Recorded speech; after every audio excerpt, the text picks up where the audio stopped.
আজকের বানিয়েছি কদবেল মাখা। তো খেয়ে দেখবো এটা কীরকম লাগছে।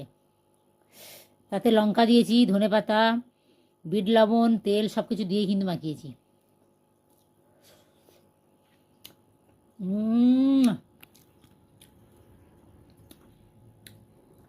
কী বলবো গাইস, অসাধারণ।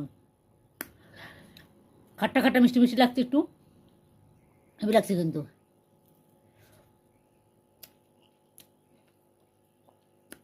টক আছে হালকা, মাখানোর পরে টকটা বেশি লাগছে।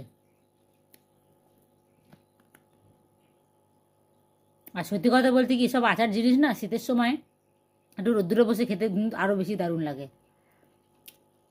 এখন রোদ নেই, কিছু করার নেই, তো এমনি এমনি কিন্তু খাচ্ছি না গাইস, একটা জিনিস দেখাচ্ছি আপনাদের। ব্যাক ক্যামেরা করি। এখন হচ্ছে দিদি নাম্বার 1। হ্যাঁ, এখন